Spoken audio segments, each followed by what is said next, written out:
Good morning, everyone, from the Motorsports Country Club of Cincinnati. It is great to be here, and sunny skies have greeted us for the second stop of the 2024 SuperKarts USA Pro Tour this weekend, the Spring Nationals. And for the very first time, the Pro Tour has made its way to Central Ohio as we are live from the MCC Kartplex. And myself, Xander Clements, alongside Caleb Viesca and David Land, along with the rest of our hardworking Kart Chaser team, are happy to bring you the action from 2 full days of racing here, 2 individual rounds for all of the semi-pro divisions, and then, of course, 2 heats and a main event for the headline X30 Pro and Pro Shifter classes. On the racetrack right now, Wallace Performance Group X30 Junior. Dave Ramirez currently the quickest, or the first one out in the warm-up session as things currently stand. And they're making their way through the S's and all around this fantastic facility. And what has been a bit of a breath of fresh air here, Caleb, is the cooler temperatures that have greeted drivers here to kick off today. Yeah, definitely. I mean, right, every time you come to the Midwest in the summer, definitely a lot cooler than what it is in our home state of Texas. So very good to be out here in very, very good weather here this weekend, and what looks set to be a very, very beautiful weekend for racing. The weather just seems to be perfect all weekend long on what seems to be, you know, a bit of a rainy start to the season so far. I think the most rain races that we've had in quite some time across all series, but the SKUSA Pro Tour is in Ohio for the first time, so it's definitely good to be here, and a new track for a lot of these teams, you know, that have ran the Pro Tour for a very long time. Obviously, last year the Spring Nationals was at Utah Motorsports Park, and now you come to the Motorsports Country Club of Cincinnati, right? David Land was mentioning to me this morning that he likes to call this place the Augusta of karting because of how beautiful it is, and obviously being a country club of its own. So it's definitely really good to be out here in this beautiful racing facility. Yeah, this place is so picturesque. It's such a cozy feeling with the picket fencing around the outside of the racetrack here, and there have been so many improvements that Sean Bailiff and the hardworking team at the MCC Kartplex have put in. New RV hookup spots, a expanded tower, and well, they've done some yard work, but Chico Brown has given them a little bit of extra help with a little off there at the end of the S's section. We're going to follow him for a moment as the 768, the U.S. representative in the FIA Academy Series. He's actually headed back overseas for the second round of that championship straight after this weekend as he rockets down the front straightaway. And we'll pick up as well another superstar that sat on the pole in his last time in an X30 Junior entry, Ty Fisher, on the lime green Race Lab karting machine as he heads down to turn number 4. One of the major passing zones that we'll see throughout this weekend, probably one of the better ones to get into, because when you go to the rest of the circuit, everywhere has a bit of an earlier entry point and a narrower line into the corner. That makes it a bit more elbows up if you want to try and get by someone. And then it's very inviting in this section right here, this left-hander, where they just have to breathe the throttle and smash the curb. We've seen plenty of offs and aggressive moves there as they then crest the hill and head into the expansion part of the racetrack when the repave and reconfiguration was done a couple of years ago. Back here, this is the slowest part. This hairpin right here that they're about to head into, first gear for the shifters, and then all the way down to 90+ miles an hour by the end of the front straightaway, back up to 6 gears. So very rarely on purpose-built racetracks do shifters on the national tour have to hit first gear. Typically that's just your launch gear. Here they've got to touch it for a moment, and it is a very, very touchy getting on the throttle part of the session. Now, we'll update the gaps and leaderboard to show the best time in order for warm-up for now. But as we check around, the X30 Juniors have wrapped up their session, which means we've only got a few more to go before we begin qualifying to set the grids for round 3 of the semi-pro divisions, and then the 2-stage group and then Super Pole qualifying for the pro classes. While they make their way into the pit lane, it gives us a few more moments to check around the rest of the paddock and get set for the mini Swifts that I believe will be next up onto the circuit. 30+ for them as well, with a solid turnout of 200+ here this weekend at MCC. Yeah, definitely a really, really good turnout here. We're just right at the start of the summer, the start of our summer series here. So I mean, it's always good to see this many karts and this many people out at a racetrack like the Motorsports Country Club of Cincinnati. An absolute packed house if you look over to the fence line. The RVs all just stacked and packed. Everybody side by side here. All the entire paddock just absolutely filled here. And the energy seems to be pretty good so far this morning. Everybody in good spirits, everybody smiling and ready to go racing. And again, racing will follow very quickly here as luckily, again, the cooler temperatures have everyone, I think, in a better mood, but it's going to get hot. The sun was out. We were baking in the upper 80s, pushing 90 degrees on the forecast for today. It is going to be a scorcher as we enter this summer stretch of major races. Of course, for those of you that are watching along, we've got this weekend here at MCC. We'll be back again next week for the Rotax Trophy East opener round, as well as the CKNA Summer Nationals over in Pittsburgh for a doubleheader major weekend, and then another doubleheader weekend to follow with the U.S. Pro Kart Series up at Badger Kart Club in Wisconsin, and the Maxxis Stars and Stripes National Dirt Race in southern Georgia. Now, with the mini slips fired up, we will get set to release them to go through another warm-up session. This class, of course, ages 9 to 13 years old, using the 100 triple-digit bracket for engines and utilizing the Miami Mini Slip 60cc engine, the last of the cadet categories, the second of the two, with plenty of drivers that we'll get to follow around the MCC Kartplex and tell their story as they line up for the last practice before things really get going. And it looks like, well, we're going to race out of the pit lane. They are 2 by 2 headed onto the access road as they head around turn number 1. Yeah, it's a very, very tight pit lane, so you definitely don't want to find yourself doing that for a long time. As everybody gets set to go out onto the racetrack, there's Isaac Payne and a couple of other drivers who work their way out onto the racetrack. A home weekend for the Trinity Karting Group Kart Republic team here. Their home base here in Cincinnati. So for all those drivers, you know, some of the favorites here this weekend to really put it up at the front here. Isaac Payne, one of those drivers in this mini swift category who looks to put it up at the front here this weekend, as well as a lot of other drivers here who have been super quick already. I mean, yesterday in the happy hour sessions across the pro category, we saw a little bit of a spread in between from the likes of Ryan Norberg going to pick us in his session, and AJ Myers, one driver that was off there in the background. They're able to get back going again. It looks to be Maxwell Monch, if I'm not mistaken here.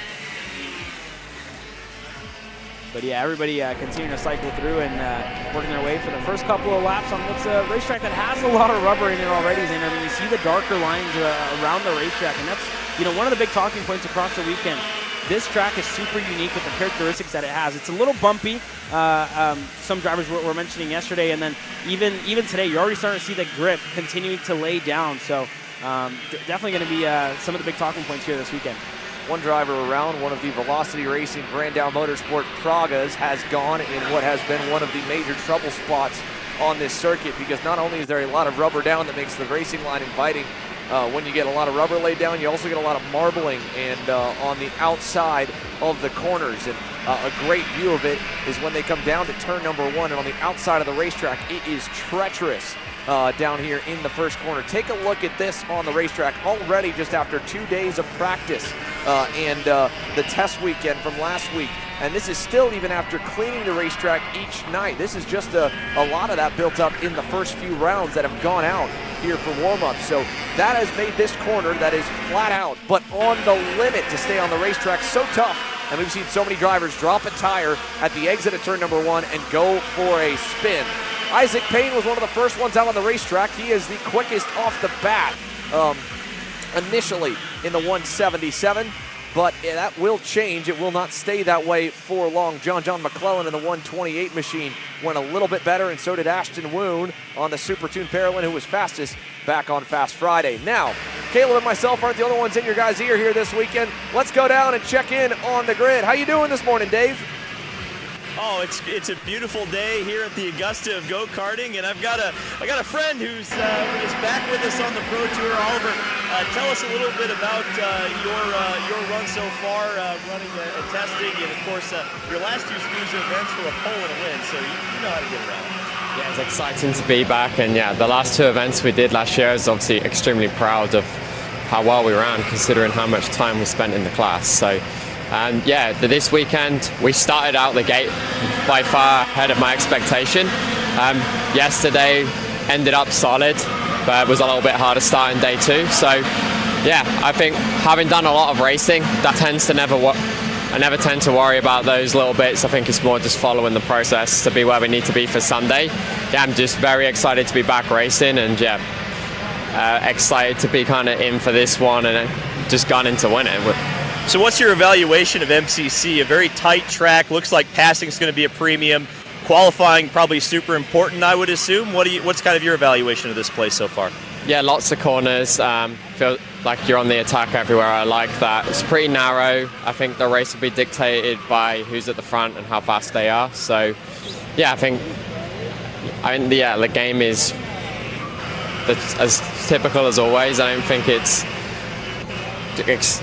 moves the margin of how important Qualy or the different stage of the races. And yeah, excited. I think it could go a number of ways, and I guess that's one of the cool things about go-kart racing or kart racing is you see that like there's going to be exciting racing, and you don't know quite how it's going to play out until you see the pace of everyone near the front.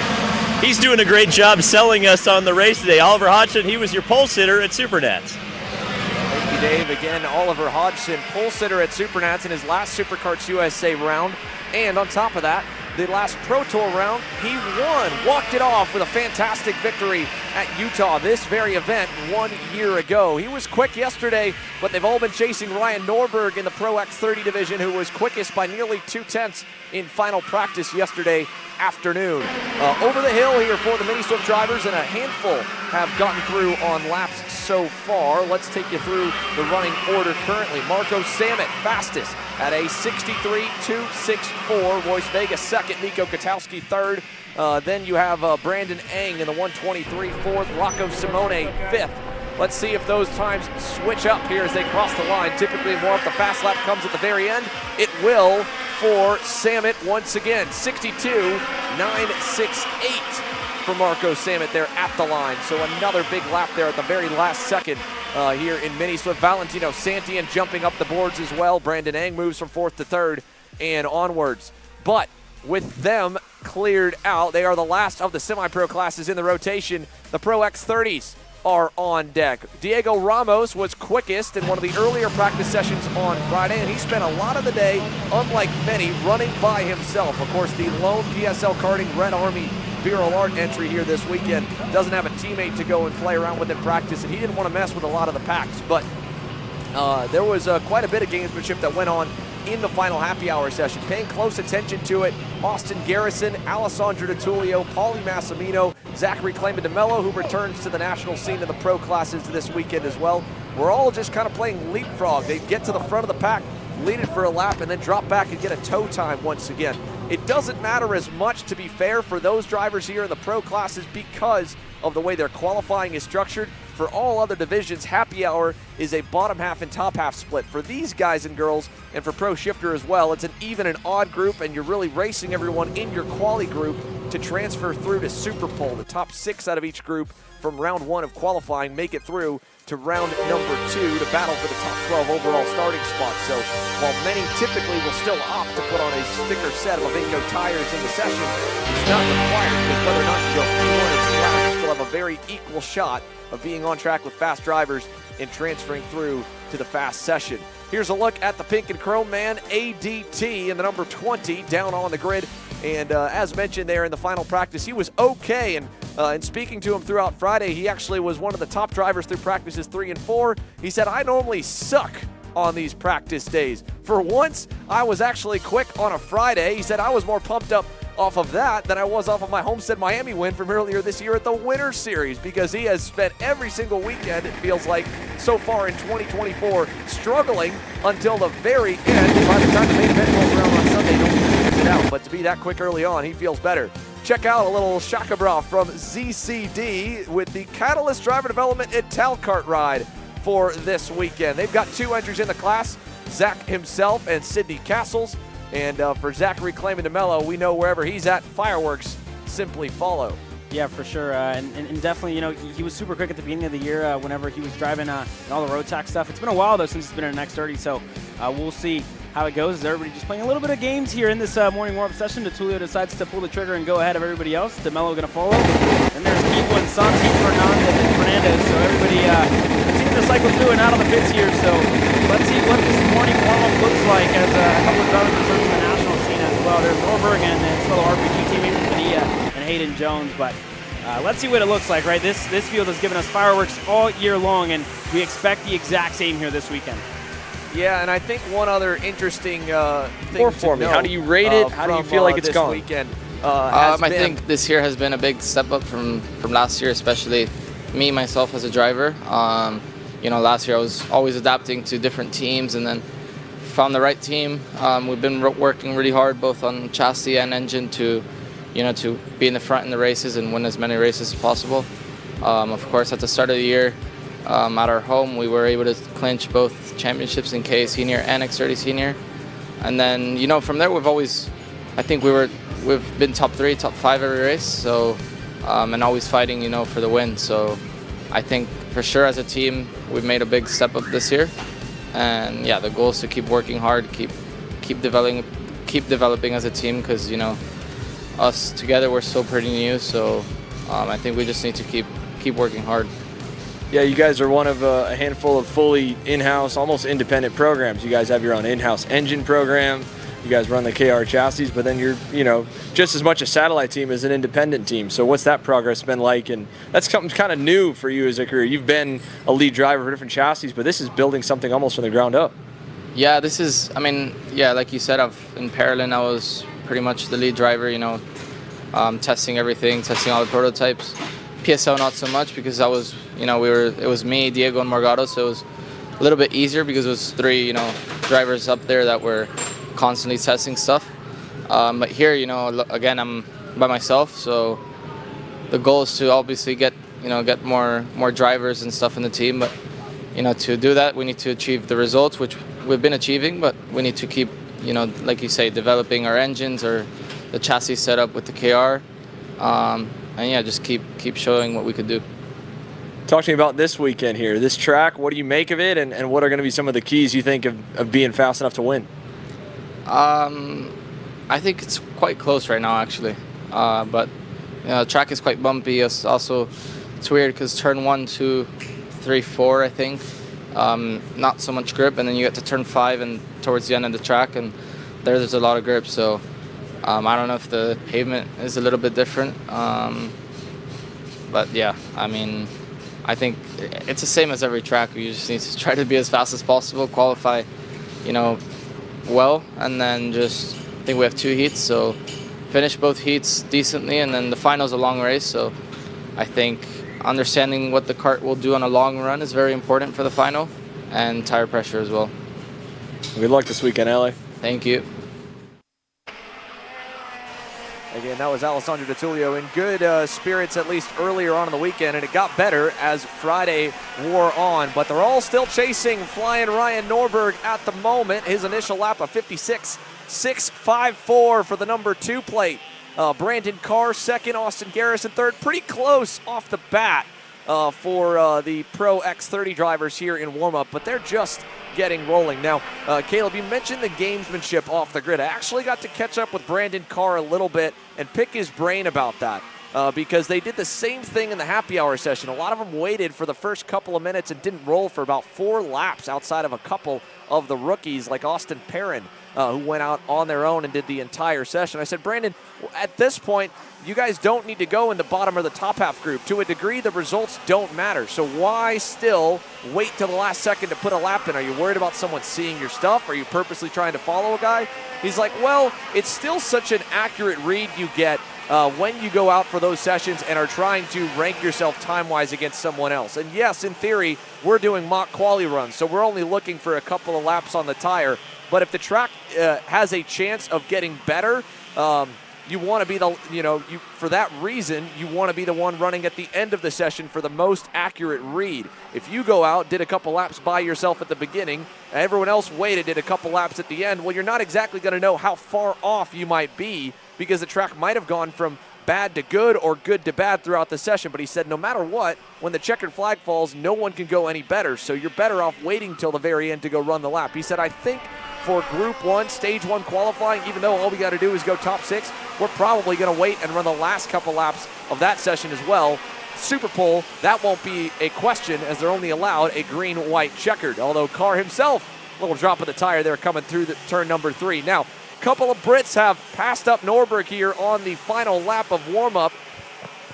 Kai Hunter went to the top. Oliver Hodgson did as well. And then on the final lap, while it hasn't updated on screen, quickest was the 85 of Diego Ramos. But Kai Hunter's a cool story. The number 35, him and his brother Reese run a team back across the pond over in the UK. And this is his American debut. The well-experienced and definitely highly decorated British karting race winner and champion Kai Hunter joining the Ralston Performance Group dynasty this weekend. Third to end the warm-up, quickest of the purple and pink Cosmics. And to his credit, to come to a track like this where his teammate Ryan Norberg has been here before at the U.S. Pro Kart Series, and plenty of other drivers from the Stars Championship Series events and the like have many laps around the MCC Kartplex. He still was learning it on the fly through the test weekend and through the early days of practice, but he's gotten well up to speed and adds to the already stout lineup that Mike Rollison has with Donovan Bonilla and Hayden Jones wingmanning Ryan Norberg's efforts here. Granted, Jones putting the third of the three inside the top 5 on the leaderboard there. But Kai Hunter a good run. Diego Ramos, I think, probably still looking the best by the end of it, because just once again, he was more so by himself. And from Diego, you go to his fellow Brazilian and fellow PSL teammate, Mateus Morgado in the number 62, has also, very much like Diego, opted to go by himself at the back nearly every single practice session. Let's go back, though, to see how MM62 had got himself to a 1.3 average finish over 8 starts and 6 wins so far in 2024, most notably in Orlando just a month ago. First and foremost, of course, you had a massive grid, and Morgado had to work his way up the boards after a not-so-great pre-final. Got around Marian Kremers early, and then started to chase down Danny Formal, as there were a number of drivers that fell to the wayside, like Kyle Wick, the number 2 plate last year, who came up 1 point shy of the championship to Marian Kremers. And the battles were really, again, behind Morgado and Formal for a good part of the race. Kiwi Jay Irwin had to fight and claw and work his way past Kremers, multiple laps trading the spots, but it all exploded in this sector as the race went on. Jacob Gulick in the mix as well on the 3 plate, Irwin to the inside, and right here, it all went to the wayside for Marin as they came out of the corner, and he got glued onto the back of Gulick's bumper and absolutely destroyed the barriers on the outside of the racetrack. A couple of other faces that are here this weekend and not at the same time. Giorgio Carrara and AJ Myers had a good battle, and then the deciding moment of the weekend right here. Final lap, lap 25. Morgado gets around Formal, and Formal tries one last heave at him, nearly ends up on his head, and Mateus would cross the line to score the win, and with Formal absent from action this weekend, enters as points leader. Biggest turnout this class has seen outside of the Super Nationals in years. It is a huge grid of Gearbox drivers here this weekend as we follow Maranello Kart USA's Vincenzo Saraceno down through turn number 2. Yeah, Saraceno hasn't had too bad of a start to his year. I mean, was second at the Stars Championship Series, qualified right behind this guy on your screen, AJ Myers at Newcastle Motorsports Park just 2 weeks ago. So let's see what the Maranello team can do here this weekend, as well as the GFC boys return here to the Midwest and get set to go green here this weekend at the SKUSA Pro Tour with Jacob Gulick, Kyle Wick, and Hunter Pickett. So a lot of names and a lot of drivers here. The depth in this field is just absolutely insane. 28 drivers total here who all just want to take Spring Nationals glory with them at the end of the weekend. But yesterday, the man to beat was A.J. Myers. The Magic Man was 2/10 clear of the field, right in front of Ian Quinn, who went second. So a little bit of a spread so far, but definitely anybody's game when it comes down to qualifying here, Xander. Yeah, and it's still going to probably change here in a few moments as these guys have been taking their time getting up to speed. You just saw A.J. Myers wave one of the Factory Fury GPs on by. He's going to go wide as well and let veteran Jonathan Vitolo go through as well on the black and white GFC. And here's a look at a couple of Red Army entries. Ian Quinn in the 97 and Jay Irwin are one of our few different winners on the year. from the Stars Championship event at Charlotte. Got his first American Pro Nat win and his first Pro Tour podium back a few weeks prior in Orlando. For Kyle Wick, it's been still a very busy 2024, even though we haven't seen him as much as maybe a handful of others. While not contesting the Stars Championship Series, he's still been at the racetrack with his Wicked Performance team in the Pacific Northwest. Has nearly 20 drivers at any given event for the regional events, the Pat Holders Cup and the like, up at the far northwestern end of the United States. It's kept him pretty busy, but he's also been busy behind the wheel testing, training, and trying to be ready to bring the fight to the number 62 here this weekend. Wick's initial lap on lap number 2, a 53.675. That will change, and quite a bit of change, I would imagine, when this guy hits the timing loop. Let's see if Morgado is going to put anything quick on his second lap by the line. He will jump not high up yet. Still warming every bit of his equipment up before that 62 will start to move forward. That lap of 55.6, so still a warm-up lap for Mateus as he sends it deep down into turn number 4. Yeah, the only driver really at full speed right now was Kyle Wick, who was at the top of the timing charts. Vincenzo Saracino jumps back up there, and Kyle Wick retakes that spot. So already lap times here in this morning warm-up session, a 52.833. Morgado finds himself further back in the field, but we'll see what it looks like when he crosses the stripe next time by. Let's pick up a few more here and chat about some of the many major players here this weekend. Just down the hill there, that one, Jared Ramnarayan cresting the top. Take a look at the factory kart number 42 entry, one of the many new entries. Matthew McCoy, currently 24th of the 27 that have turned a lap so far here in warm-up, as Wick leads Quinn and Irwin over the hill there. Morgado trailing another one of the factory kart entries. That's going to be the number 20 machine. I believe is the only one that we don't have on the leaderboards right now. Wick's time from lap 3 of 52.83, still holding station over Irwin. Hunter Pickett sits third. Billy Musgrave fourth, who was quick nearly every session yesterday. Vincenzo Saracino, you mentioned, good start to a year, decent run at the moment in fifth. Quinn, Conker, Philip Niemkiewicz, Jacob Gulick, Mateus Morgado, your current top 10 with 32 seconds to roll here in warm-up. Although a big change there, top of the boards now for Billy Musgrave, who just shot to the top at a 52.66. AJ Myers, 52.71 with a big run there that lap as well. Hunter Pickett also a 52.75, just cycled towards the top, third. So GFC 3-4, factory karts on top. We're waiting for Mateus Morgado to inevitably jump up the boards. He has not yet. In fact, he's not even in the top 15 currently. Just jumped to 14th, so a bit off here in the warm-up session for Mateus Morgado, but not knowing the tire strategies of who might have went to sticker tires for a mock Qualy trim run here this morning might have dictated that. Josh Conker, good lap late in the session. He goes 5th. Jay Irwin 6th. Saracino to 7th. Newcomer Sam Dicker from Australia, from down under with the Trinity Karting Group Kart Republic, number 72, goes to 9th. He'll get bumped to 10th on this final lap as Jacob Gulick will cycle through to 7th and move himself back up the boards. Jay Irwin with a good run to 6th at the end of the session as well. But Dicker ends out the top 10 just behind Niemkiewicz, and a closely packed top 3 with a widespread top 10. Half a second back to 10th, 1/10 of a second for first to third. Musgrave 52.66, 52.71 for AJ Myers, and a 52.75 for Hunter Pickett in the 36 GFC. A much stronger start to his weekend than Orlando, where they had issues in qualifying where he didn't even transfer to Super Pole, got bumped out of his Q1 stage group. Chatted with him earlier this weekend, and he said, well, the first thing we just got to do is no mistakes. There's just not room for error with this format. 2 heat races and straight through to a main, and Qualy, everyone in the gearbox classes have been talking about how tricky it'll be to get around one another here at this racetrack. A big focus, I think, will be making it through the early stage of qualifying and being able to turn the tire on for that 2-lap green-white checker Super Pole run that concludes them.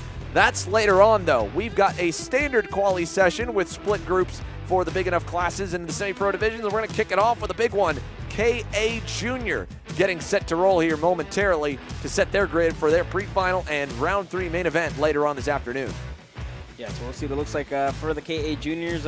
Really a class that's been so action-packed all year long with the likes of Ty Fisher, Travis Pettit, who got his first national podium in the junior categories 2 weeks ago, and a lot of others, Chico Brown, and a lot of big contenders here this year and here this weekend, really.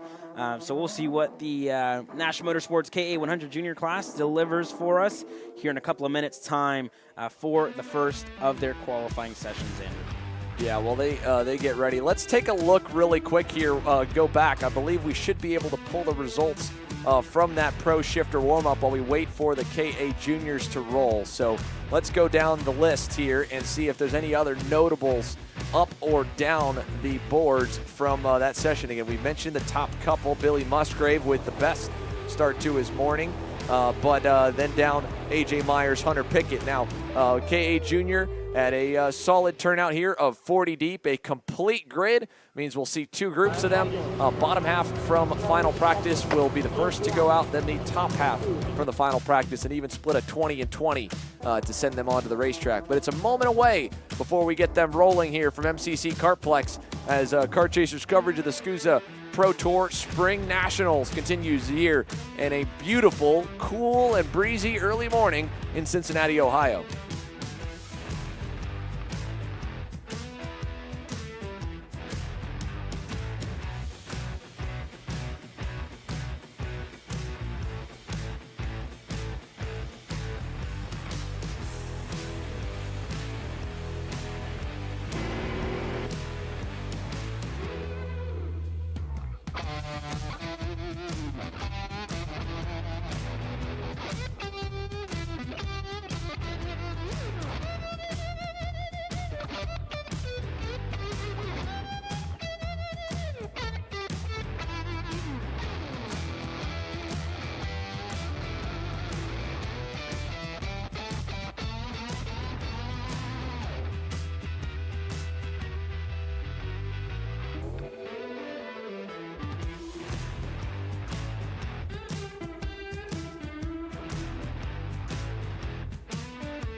Well, as we wait for our K100 Junior qualifying to get set to go green, David Land has caught up with the All-American made driver and team owner here this weekend, Billy Musgrave. David, what do you got for us?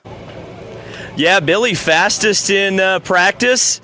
How did it feel? I mean, it's such a close grid. Only a tenth of a second covers like the top 10, but you know, you're on the top. So how did it feel? Honestly, it felt great. We were just kind of breaking in an engine there. Wasn't even on new tires for that warm up. So, you know, kart's actually feeling really good. I think we got some good race pace. You know, yesterday in that last session, I tried some stuff for the long run, like thinking towards the main event on Sunday, and didn't end up working out. But I'm feeling pretty good, feeling pretty confident. This kind of track is honestly my kind of style. So, you know, technical, not a lot of entry grip, but a lot of grip center off. So you kind of got to float the car in, let it settle, and then when you get to the throttle, you got everything you could ask for. So, yeah, suits my style, suits my chassis, and yeah, engine's running good.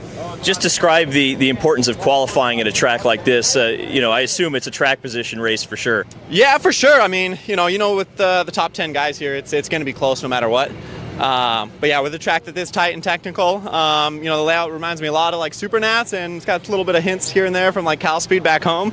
So the way the corners fluctuate and, you know, the passing zones definitely get a little tight. So, you know, I think plus or minus a tenth. And the long run, maybe not be too big of a deal, but it's more about qualifying pace and then being able to hold on for the whole race. If Billy Musgrave was built breaking into motor, folks, look out. He might be real quick later today. That's the plan. Thank you, Dave. And again, Billy Musgrave smiling after that, and I would be too, based on that. If you're just breaking in your piece and you go quickest, well, that is a warning shot across the bow for the rest of the 27 Pro Shifter drivers to pick up the pace as we get ready to roll here with KA Junior Qualifying. So Musgrave for factory karts here. His last quick time came at the end of the Pro Tour last year, put it on the pole at the Summer Nationals at Newcastle, Indiana. But for him and for the rest of the West Coast Cats, at least this is probably the closest they'll get to even playing grounds with only a handful of the East Coast drivers having a decent amount of laps here at MCC Kartplex, most notably AJ Myers, who was the driver that I think had the most stopwatches on him through most of the day Friday. And what was fun to watch about AJ as he went quickest at the end of the day, he did it while one lap that wasn't the quick lap, to be fair. He had dropped a tire at the edge at turn number 1, did a full 360, kept it going, and stayed right back on the line, headed into turn number 2. It was fun to watch him on the Magic Kart number 28, but that a warm-up session, not with him at the top of the boards. There's a look down to Diego Ardiles and Enzo Vidmontien catching up here on the grid. The two drivers have had a good amount of respect with each other and quite a few battles they have treated us to so far in 2024, Caleb. Yeah, I mean, a lot of drivers in this junior category have really traded race wins, traded a lot of moves and a lot of haymakers in other words, but every time you see these juniors go out, I mean, these are the stars of tomorrow. So, and some of these drivers are already stars to their own respect. But we'll see what it looks like in this qualifying session as they get set to go green. 2 groups here, I believe, Xander, for this qualifying session. So we'll see what it looks like here shortly. Well, engines fired with enough time to chat up one more. Dave, we'll send it back down to you. All right, Hunter Pickett was 3rd in that session, but I mean, it's so close. You were kind of given an evaluation of this track. What's it like out there track condition-wise? The track's pretty good. When it heats up, it tends to get a little bit more gripped up. So obviously the progression through the day, the track's going to change, the kart's going to change, engine will change, things like that. So we just got to stay on top of it. I'm feeling pretty good going at Qualy. The GFC Sweet Tech is feeling great, and we just need to find a little bit more. Where can you find that? A lot, probably myself. Probably a little bit just everywhere, you know what I mean? So we'll get hard at it. We'll go debrief here and get with the team and just move forward. Now, I would be remiss if I didn't bring this up. In an hour's time, the 24 Hours of Le Mans is about to start. You have some family history there. Your grandfather, I think, last raced there in 2008. You got a pick for today? It's tough.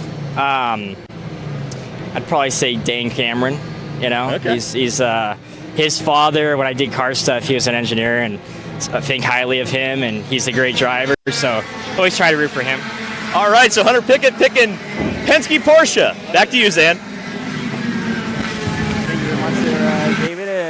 There you guys have it from Kyle Wick as one driver already in the wall here early and out of this qualifying session as one of the RPGs as well off the racetrack. So already you're already starting to see how that turn 1 definitely bites back if you overstep that margin just that little bit. So unfortunate for those 2 drivers who are out of this warm-up session, qualifying session out early. This is the first of our 2 KA100 junior groups as one of the Felber twins who's over to the side, and it's one of the Super Tune USA OTKs go ahead. So we'll see what it looks like when they cross the stripe and who's at the top of the timing charts and how they're going to shuffle out. This is only the first of our 2 groups. Again, the second group getting suited and booted and getting set to go in just a couple of minutes' time. Yellow flag is out, so no passing here in this first sector as they try and clean up that cart that's there on the wayside on the exit of turn 1 and able to get back going again. But lap times already starting to come in. Jensen Machelke,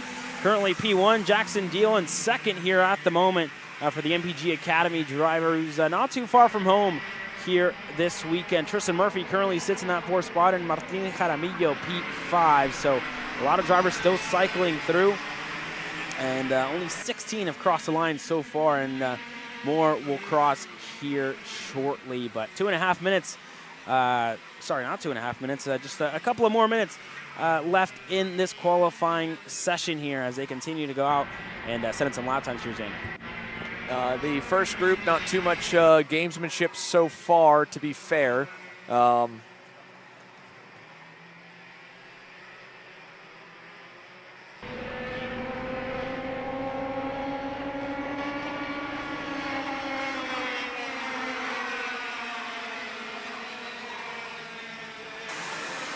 But 2.5 minutes to go here in KA Junior Qualifying. Jensen Machelke now the quick driver in the 856. And just a handful kind of impacts all together. There's a look back to Jackson Deal in the 894 MPG Motorsports entry headed out of turn number 4. But unlike what I think we will probably see in the fast groups and some of the more experienced senior classes like KA Senior later, where you'll see probably more leapfrogging and a little bit of trying to not be the leader and be the follower. We're not seeing too much of that here in group number 1 thus far in KA Junior. Deal with a good time there, 60.126, put him to the top by 2/10. And there is still enough time for probably 2 more laps, maybe 3. Depends on when you get across the loop to Aaron Likens. He'll go right off the stopwatch as to when to throw the checker. So that's the benefit of going out early. You might get 1 bonus lap if you think the last lap will be the best one. So far, so good. Just under 4 minutes elapsed to this point as the times continue to change through the boards here. So Jackson Deal closing up on a bit of traffic. He'll go by one of the TKG Kart Republic entries down there at turn number 4. I believe the 822. He just was able to get his way around, if not the 832 of Remy Andretos. That may have been him who he slipped on by. Cash Felber, though, a little better than him the last time around on the RPG 804. 59, 869, 7,000s up on Homer Heyman, and the 884, Martin Jaramillo. Quick as well. Luca Popescu, the last in the top 5, and all within a 1/10 of a second. Closely covered. Let's see if the groups change when they come across the line once again. This will be the last lap they will get to start. No, it will not. It will actually be the checkered based on the timer. So that's it. Last lap's coming on right on by. Here's the field, heads down to turn number 1. A few drivers bailing for pit lane early. Most will stay to finish the session. Let's see if it shuffles at all the last time by the loop. Yeah, last time by the loop, it's still Cash Felber at the top of the timing charts here as the second group gets set to go out. Tristan Murphy up to P4 here, so a couple of drivers already shuffling their way up the field. He was the only one that jumped anywhere up the board. He went to 4th there, like you said, got to a 59.94.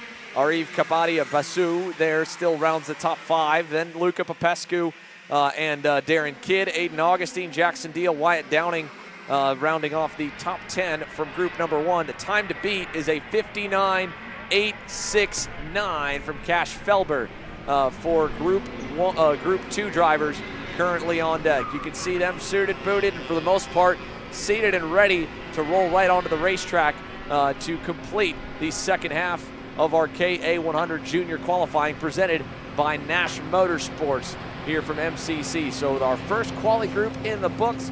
Quick times coming on lap 3 for a couple, including Felber, who bailed out on his final lap early and only ran those 3 laps before going into the scale line. He was happy enough with the lap that he had and maybe didn't feel like he was going any better on lap 4.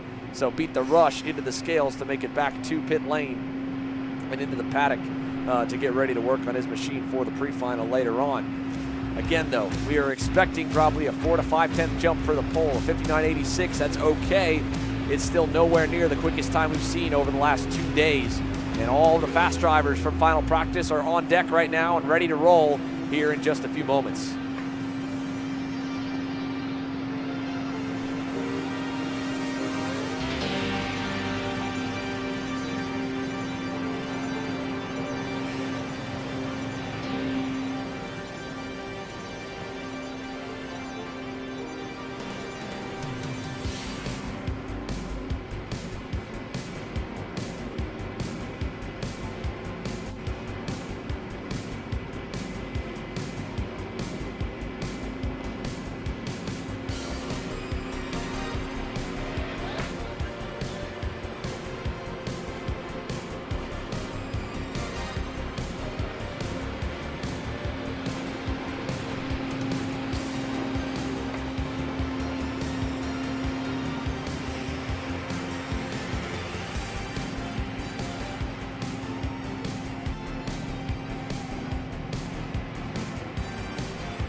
There's the command, and there they go. The full first group of fast group from KA100 Junior, presented by Nash Motorsports, rolls onto the racetrack as here we go right off the bat. Let's play musical chairs, boys and girls. Turner Brown going to be the first one out after being quick through Friday. He's going to wait and find a place about mid-grid with a couple of his teammates lined up behind him like Peyton Westcott. And the like. Let's see if anyone else wants to go forward and then drop back. This is all about positioning, and for most of them, they're going to try and find a spot now and then get rolling, because that long straightaway down to turn number 1 is probably a 2 or maybe even 3/10 swing if you hit it right and get that perfect start to the lap or finish to it. Because of that, you've got pretty much the entire pack all in one sector of the racetrack. They're going to scream right on by us here as Aaron's ready to give us the green flag. Let's get group number 2 underway. The fast group headed down to turn 1 as Isaac Melkett, Enzo Vidmontien lead the way in a pair. And the rest here all single file as they try to set themselves up for a good run, as we got a little contact down just ahead of this group here in turn 2. Some moves were being made, and one driver got the worst end. I believe it was Nico Sarfati on the GFC. Yeah, unfortunately there for Nico Sarfati, but already Malquit and Vidmontien working together, and just a little bit of a change from what we saw from the two of them just 2 weeks ago at Newcastle Motorsports Park when they got together in the main event of that second round in that championship. So they're working together here in this qualifying session. Chico Brown there working his way through, Jackson Wolney there, and then Peyton Westcott, and all the way further back in the field, the 2 TB karts out there on their own. And whenever you talk about track position, those 2 drivers are just really working together here and really playing it smart. They know both of them have the pace to be up there at the front and just biding their time, finding space on the racetrack, giving a draft to each other, and continuing to push. So Vidmontien works through with Isaac Malquit. Then you have Max Weiland, and the time's still not changing. And as I say that, Max Weiland, top of the timing charts here, 59.637 on the opening lap here. So already knocking Cash Felber off the provisional pole position, and everybody continue to cycle through as this qualifying session progresses. Yeah, good lap to start for him here. This lap might be really good for even the kid behind, Benham Abernathy. You can see the positioning where he started his lap in the 817, a little further away from Max Weiland, who has already rolled right up to Enzo Vidmontien. So let's see if that benefits him at all, as he's going to be close by the time they enter the back sector here and maybe get one more car length down the front straightaway. But a little sizzle leading a 4-car pack, the first pack on the circuit. Let's see how quickly they can jump all of them further ahead or up to the top and at least 1, 2, 3, 4. First across the line is the 875. Let's see as it updates for Isaac Melkett. What does that look like? Well, it's decent, but it's not enough to go to the top. Turner Brown will have it for a second, and Chase Gassiet Lee on the National Motorsports Coastal Link Custom Printing EOS kart will go even better a little bit further down the boards. You can see Chico by himself, and there's Chase in a perfect spot, a couple car lengths back by the end of the lap. He probably got a little bit of help from Jackson Wolney's SCR Red Speed poking a hole in the air down the front straightaway. Yeah, so all these drivers in this group currently top of the timing charts. Chase Gassier obviously purple here at the moment. Chico Brown is in second. Alexander Vanchev on his second race with the Sodi Racing USA team there currently sits in third as Chase Gassier makes a move there on Jackson Wolney, who's in eighth here at the moment. So this group very, very quick here as it stands, and they'll continue to get quicker as the session progresses. They get set to cross the line next. Isaac Malquit now getting set to cross, but we'll see what the times look like this time when they cross the stripe. Can any of these drivers improve? Can they knock each other off the top spot? Chase Gassier did have to make a move this lap, so let's take a look at it. Chico Brown now goes quickest, a 58.717. Westcott in second. Peyton Westcott in a perfect position as well. We mentioned Gassiet Lee running behind Chico Brown. Westcott is the next car in line directly behind the 836. She's just about outside the drafting window, to be fair, but just as much as it's beneficial to get that toe, it's also beneficial to have a good rabbit to chase up the road to know exactly when to brake and how deep and how fast you should go, because you're watching the kid in front go through a corner right before you get there. Brown at a 58.71. Ardiles a 58.94. Westcott a 58.94 as well. 2/10 off of Turner Brown. This will be the final lap, I believe. Let's see as the pack comes across the front straightaway. Do they get another? They will not. Checkers in the air from Aaron Likens. How do they cycle across? Malkett will be the first to the line. He will not crack the top 5. Gasciatli with a big lap. Ardila is a good one as well. But Chico just put another 2/10 on the field at a 58.590. Almost a no-toe lap every single lap of the session. Turner Brown turning up the heat here in qualifying. 185 thousandths. Again, just shy of 2 full tenths on the entire grid. Ardiles will join him on the front row for a Rollison lockout of 1 and 2. Gasciatli's last lap ends him 3rd. Wolney 4th. Westcott gets shuffled down to 5th. Sarfati, Dean Peterson, Ty Fisher, Travis Pettit, Gabriel Balog, the top 10. And your quickest from the opening group in Cash Felber cycles all the way to 20th, just about behind almost everyone in group number 2, the fast group, which we mentioned again. We knew that a 59.6 or 59.8 was not going to be quick enough. And I think this track is probably progressing quite a bit, 10th by 10th, couple tenths maybe even per session, as we get some more temperature in the surface and the sun comes out to bake it a little bit more. But beyond that as well, rubber being laid down, the track being clean. When you go in the slow group, you know you're around less experienced drivers. They go off the circuit, bring a little bit of dirt and gravel and dust onto the line. Then you got to kind of clean that back off by the next time you go by. So a variety of factors, but a 1.2 second difference from the slow group to the fast group in qualifying. That's something I think that everyone in the paddock is probably taking note of right now, letting their drivers know, hey, that last lap, you better stay on the racetrack for, because this place is progressing rapidly here at MCC Kartplex.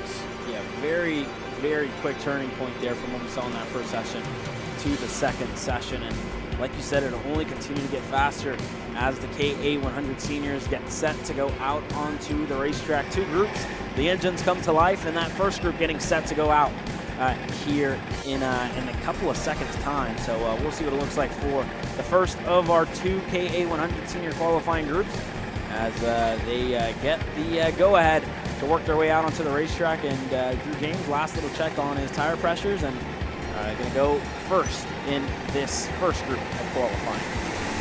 Drew James had a heartbreaking end to what was such a strong performance 2 weeks ago in Newcastle for the Stars Championship Series King of the Castle round.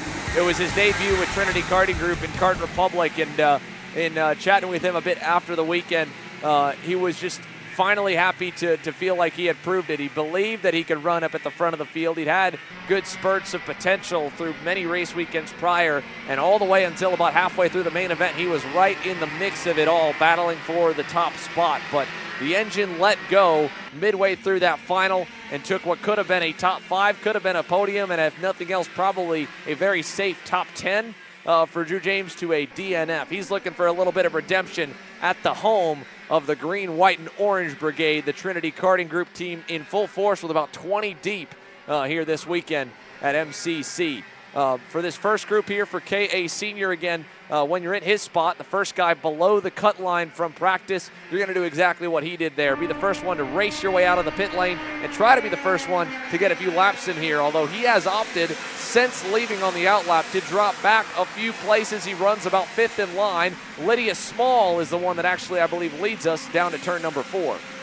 Yeah, so Lydia Small looks to be the driver that's leading us away here as everybody continues to cycle through. And I believe we have about 60 KA100 seniors here this weekend, maybe less than that if I'm not mistaken, but quite a bit here this weekend. 33 drivers here. You're a bit off on your math here this morning, Caleb. I guess. Did you get some good sleep last night? I got some sleep last night. Let's just put it that way. But I'm resetting your bedtime. You're going to bed earlier tonight. Just too excited to get racing here this weekend. You know, we're back at the SKUSA Pro Tour, and it's always a good time whenever we're here and see all these superstars go at it. So, yeah, 33 drivers total. My math definitely off here this morning, and I think everybody in the crew knows that math definitely not my strong suit.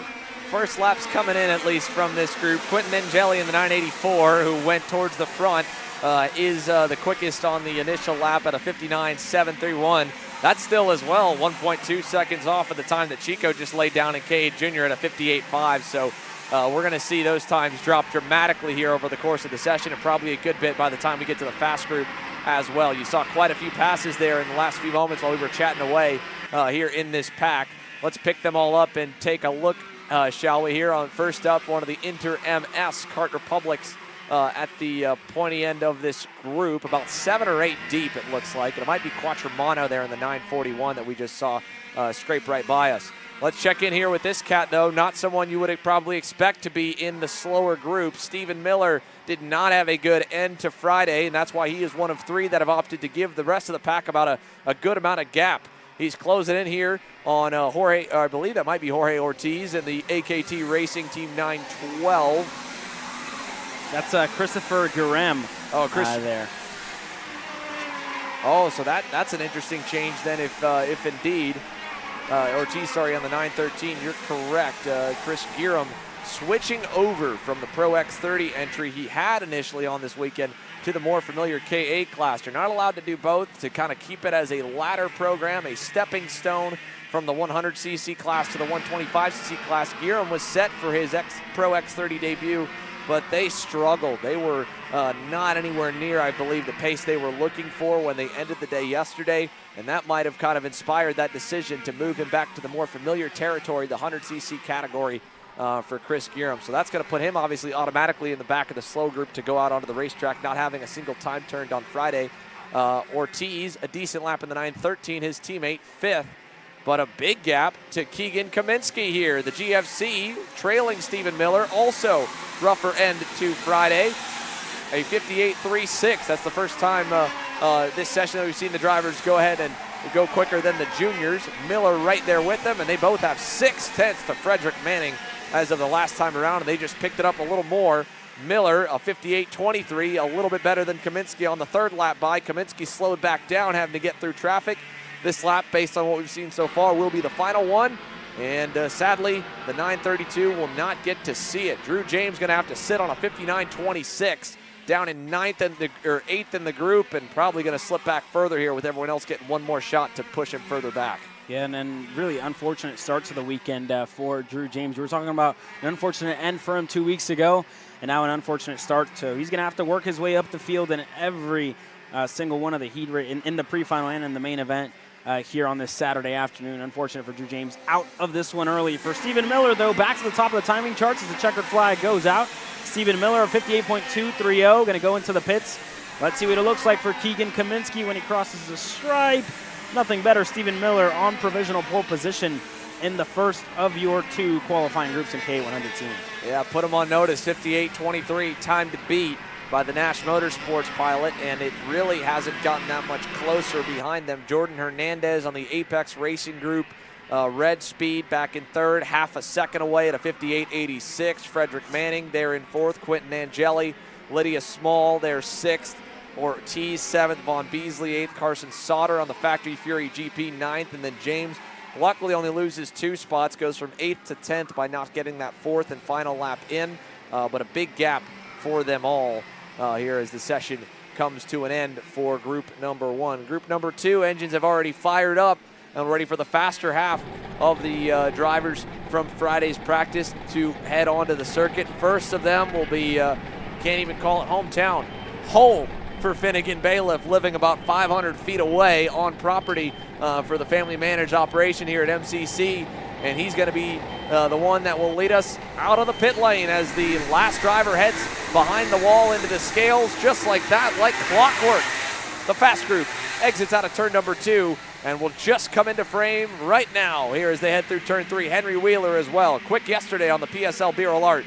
He'll lead the pack with Fernando Luque, Cooper Beasley, and Peyton Phillips. His first time in the fluorescent blue and yellow Comp Kart colors now, going to be the first one over to turn 5. Yeah, and Henry Wheeler looking down at that engine here early. He's able to get back going.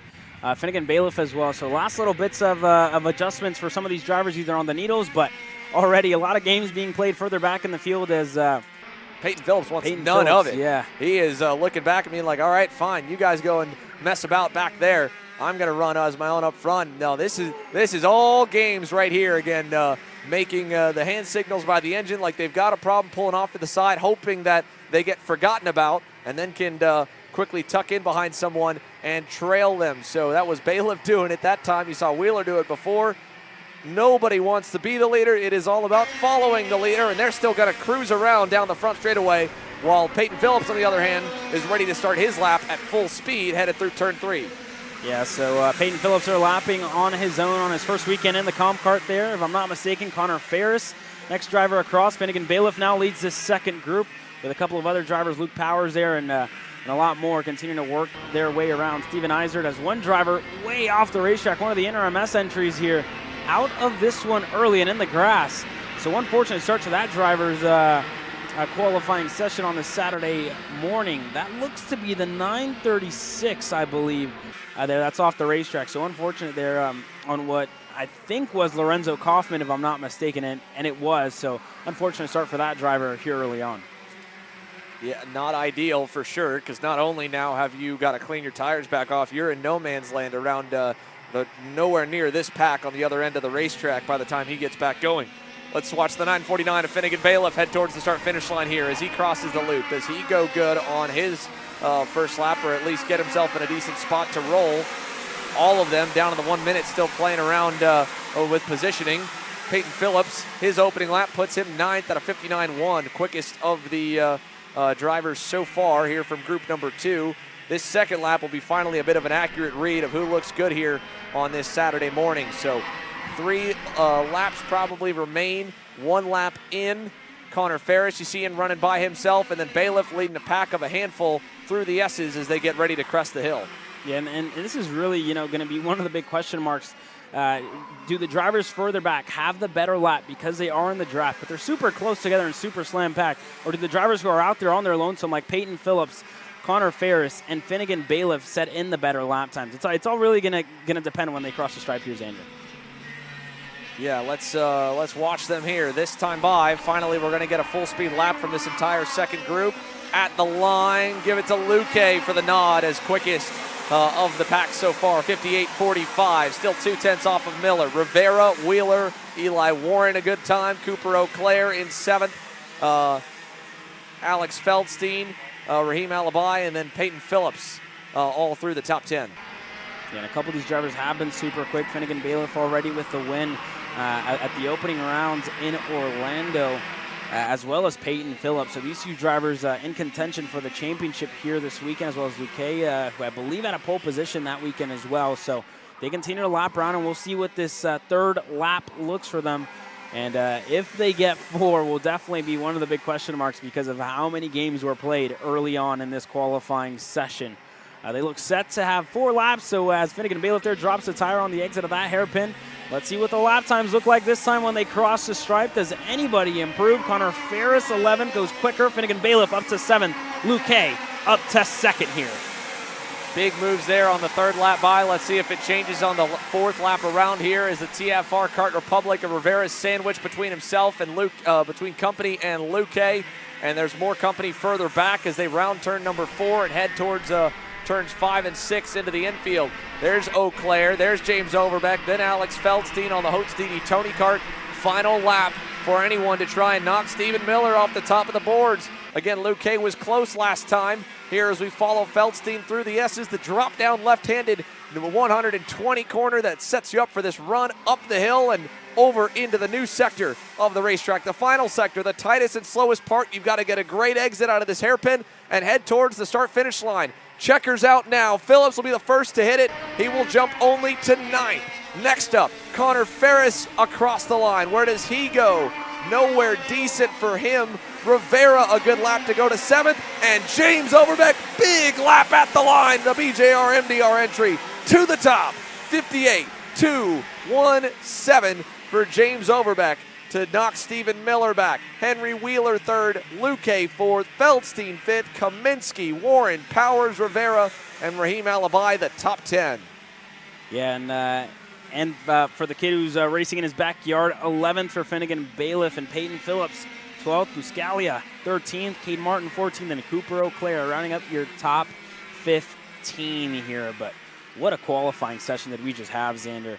Absolutely action-packed, and for Stephen Miller to put it up on the front row from that slower group, just an amazing run for Miller in this qualifying session. Yeah, tail of the Stevens, right? Stephen Miller, great run from the slow group to go to second. On the other end, Steven Eisert, 4 seconds off. Obviously something well amiss for the Sodi Racing USA driver. He'll roll shotgun Charlie on the pack for the pre-final, and an uphill battle already for one of the championship contenders here in Cincinnati. 2/10 separates your top 10. It's close here in KA Senior. Overbeck, Wheeler, Miller, Luque, Feldstein, all through the top 5. 1/10 between them. Then Kaminsky, Warren, and Powers right around each other in 7th and 8th. Rivera and Raheem Alibi as track cleanup now gets back underway with 2 classes, 4 groups complete so far for qualifying from the Spring Nationals.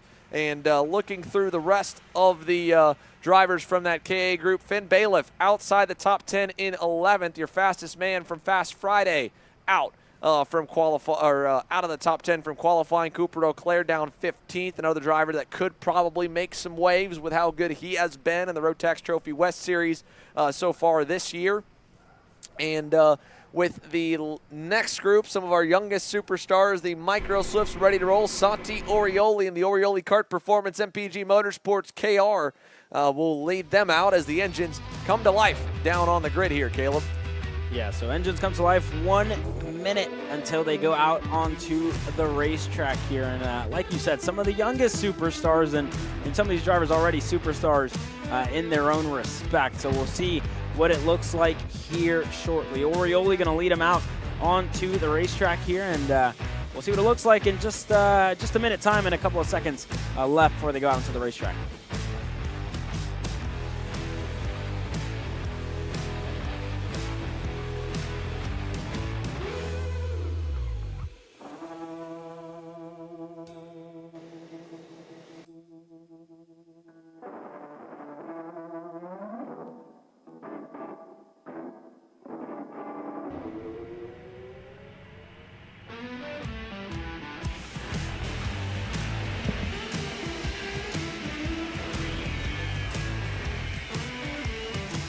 So pretty much all of the mini Swifts went out in that main group. Their class good in size, but a big enough racetrack here that they all will be, Micro Swift, they all will be on the track at the same time here for qualifying. So Orioli and Grayson Knifick, the first 2 out on the circuit, as Orioli's got himself a decent gap already in the 2:06. Back to the next couple. The next 4 to 5 there, Lawrence Paramet at the end of the group. Then another group of 5 and a few more as we've got one off in the grass. That is the 226 of Agadello from Team Bennick. So the 226 off in the turf. Green flag in the air for Santi Orioli. He'll start his first lap at speed as they head down to turn number 1. And Win Gottschalk, David Ramirez, Cameron Johnson, Lawrence Perriman, Sterling Mulata. Those are the drivers in the first group that have crossed the line and some of the fastest from Friday. Zane Burgess, we talked about him and the superstar year he's had. He was not that quick throughout the practice runs. The Sodi USA driver is middle of the street right now here between a lot of the major groups as Orioli heads through turn number 5. And for Santi Orioli, this weekend is a weekend back after a broken arm from a crash at a club race with Zane, coincidentally, down in Homestead, Miami, Florida, just about a month ago. Had to miss out at King of the Castle.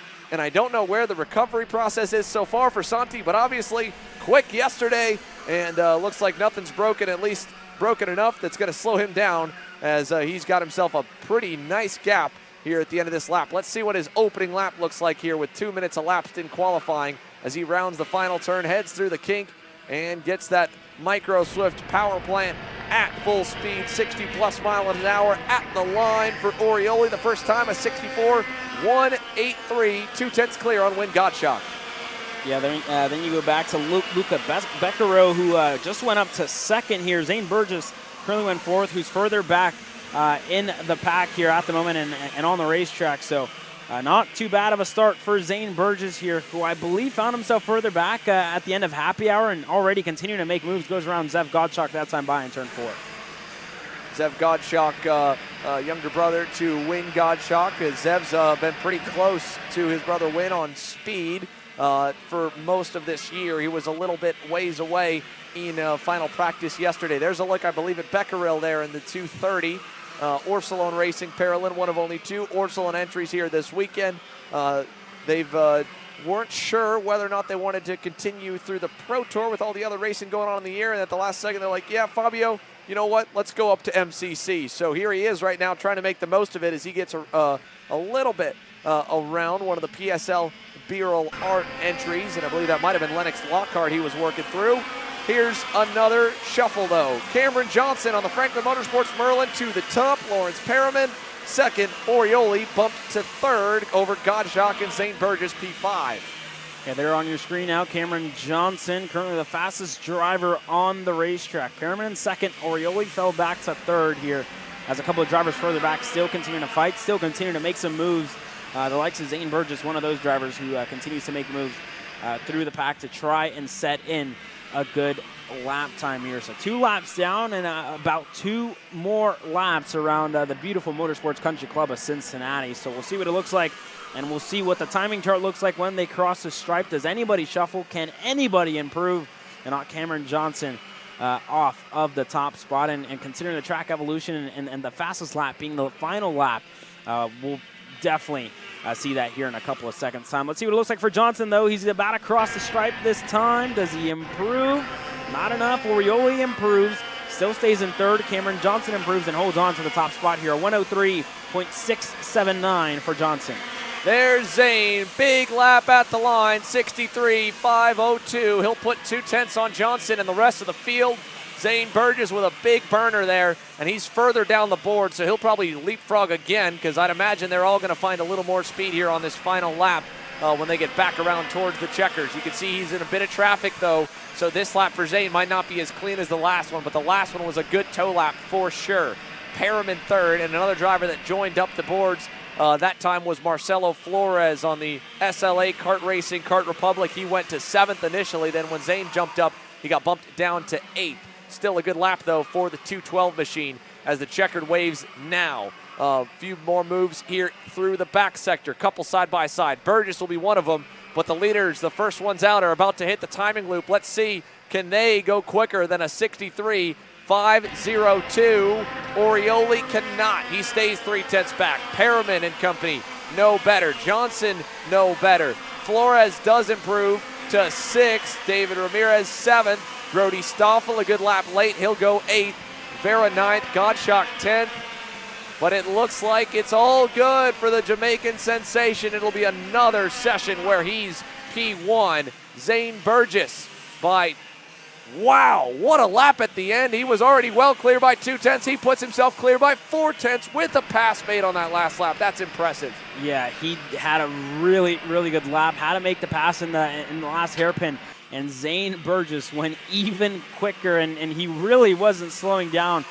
Definitely hit his marks and got it done there that final time around. But Zane Burgess, the man on the pole position. Cameron Johnson, 2nd. Lawrence Perriman, 3rd. Santi Orioli, 4th. And Wid Gottschalk rounding up your top 5 in this Micro Swift class. Already very, very action-packed as we run you down your field.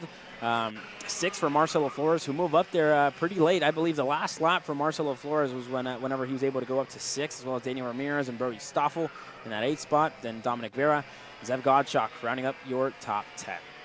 Further back again, the last of the field here of the 27 that all were able to make a lap. 1.9 seconds the spread, as you can find where your favorite driver ended up here at the end of qualifying. So that wraps up the mini slips here. We're going to take a moment to step away. When we return, Master Shifter will be getting ready to roll onto the racetrack here at MCC. So you finally want to get behind the wheel, huh? Yeah, I've been shooting for 3 years and I've never got to drive. Well, you're going to need some more gear than just your helmet. Why don't you go to shopakr.com. They got their inventory online and they'll ship it the same day if you order before 5:30 p.m. Eastern. They got shoes? Yep. Gloves? Yep. Rib protectors? Got those too. Can they make me go fast? No. Here at Acceleration Kart Racing, we've got everything you need to get on track. What happens next? Well, that's on you. Check us out online at shopakr.com. Here at MPG Motorsports, our main goal is to provide the best pathway into professional motorsports for our entire team, drivers and mechanics alike.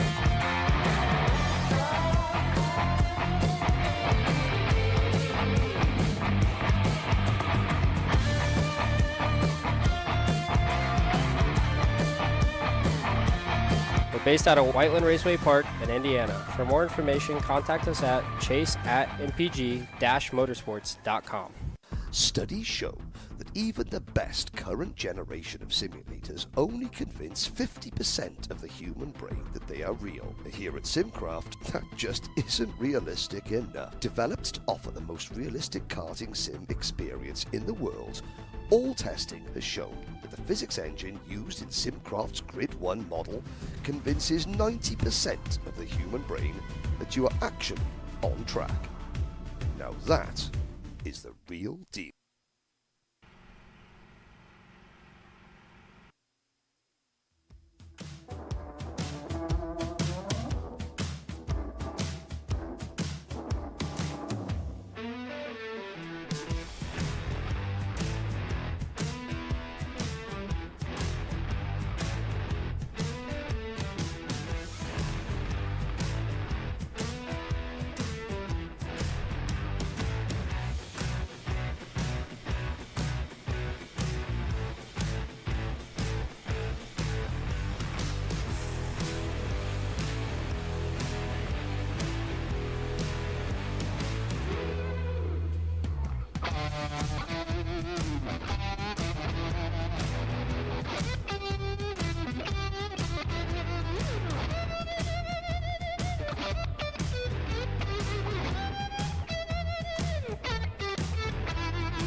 Well, your Master Shifters presented by the Factory Fury GP USA team are out on the racetrack now. 12 drivers total. Joe Ruck makes his return here to the KZ Power Plant, as well as Skitchy Barnes. Luis Quinones, Ken Schilling, and a couple of other drivers here. Larry Pegram, who's been super quick around the Motorsports Country Club of Cincinnati whenever we come to any of the MCC Pro-Am club races here this year. But Larry Pegram, definitely one of the drivers to look out for, as well as John Crow, Mike Rivera, Brian Chatfield, Will Lynn, Cameron Castles as well. So 12 drivers total in this field, and we'll see what it looks like when they get when they cross the stripe the first time at full song. Larry Pegram was top of the timing charts there for a second. Skitchy Barnes are going to take over that spot. 56.870, and lap time is continuing to improve here. A 55.873 for Mike Rivera in his Rivera Racing GFC, who goes top of the timing chart. So not too bad for Mr. Rivera. John Crow currently sits second. Brian Chatfield in third. Skitchy Barnes in fourth. And Larry Pegram rounding up your top five here for Joe Ruck. Still not pushing here at the moment. A 103.758 that first time around. But let's follow Mike Rivera as he continues to lap here. Currently purple and top of the timing charts.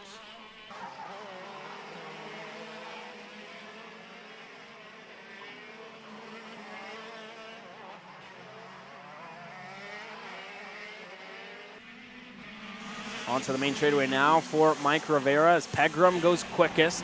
What does it look like for Rivera this time by? Can he improve? He does, but it's only fifth fastest for Mike Rivera. Larry Pegram now the fastest driver on the circuit at 53.979. Chatfield went up to second. Skitchy Barnes went up to third. Luca Borntone is currently fourth, and John Crow rounds up your top five. So Larry Pegram currently the quickest in his 672 machine out there on the racetrack, as Mike Rivera looks to improve here, but not enough as of yet. Joe Ruck just went up to second, so a good lap time that time by for Joe Ruck, and everybody continuing to set in really, really good lap time as this track continues to improve and continues to really have the grip that we've seen start to come into play as the weekend progresses. So let's see what it looks like as they get set to cross the line. The 619 next to cross. That's Brian Chatfield. Chatfield goes up to second, so not too bad of a lap time that time by for Brian Chatfield. Up to second. Luca Borntone still third, and Larry Pegram still holds on to that lap. His third lap wasn't quicker, wasn't an improvement, so could have been, it actually was a burner lap time that time by for Larry Pegram. Joe Ruck fifth, also burned that lap, so one more go around with just 20 seconds to go left in this qualifying session.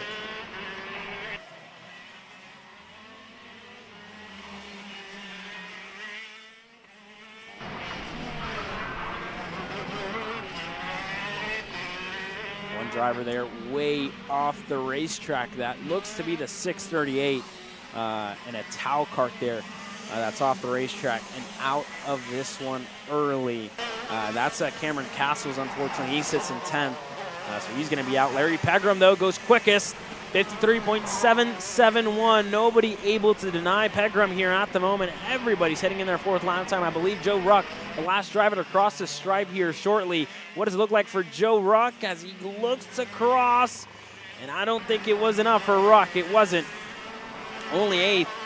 For Joe Ruck, and Larry Pegram in the 672 on pole position in Master Shifter, presented by the Factory Fury GP Motorsports team. So Larry Pegram, your pole sitter in Master Shifter.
Well, the 1 minute board up in the air, and your X30 juniors get set to go green for their qualifying session here. 5 minutes in these qualifying sessions. So the X30 juniors now getting set to go out onto the racetrack. Chico Brown, the driver, is going to lead him out here shortly with Enzo Vidamontian alongside him.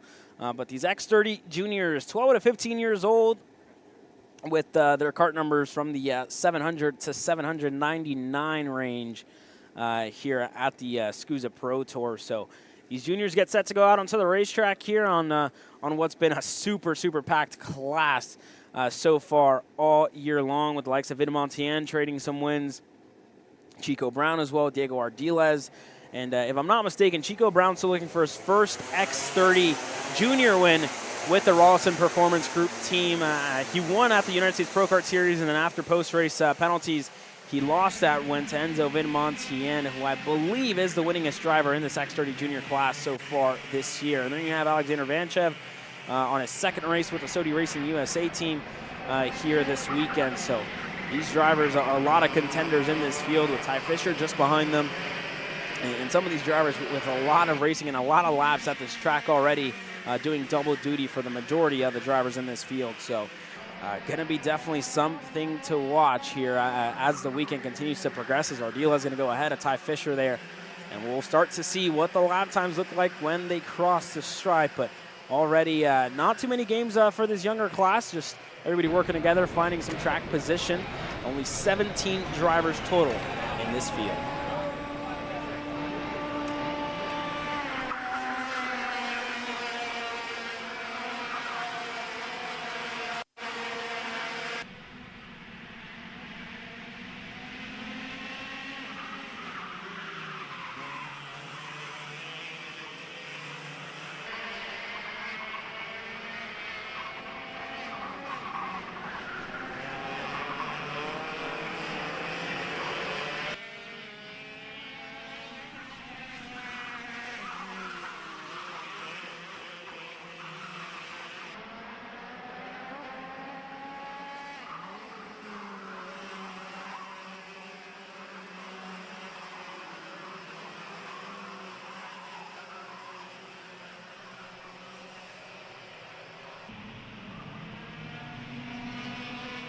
Chico Brown there pulling off to the wayside on what was supposed to be his first go-around, and he probably did not like what he saw on the Micron and pulled off to the wayside. But Enzo Vidamontian just went quickest to 57.615. Jackson Woney in second, Mad Max Weiland in third, Alexander Vanchev fourth, and Fausto Arnaudo currently P5 in his inner MS machine. The number 753 currently fifth. Ty Fisher in sixth. But everybody continuing to set their lap times. The only driver who didn't really make an impression was Chico Brown. His first lap was a 59.236. Sarah Bradley as well seemed to be a burner lap the first time around, a 59.753 for Bradley, as everybody continues to cycle through. But let's see what it looks like for Woney and Ty Fisher this time when they cross the stripe.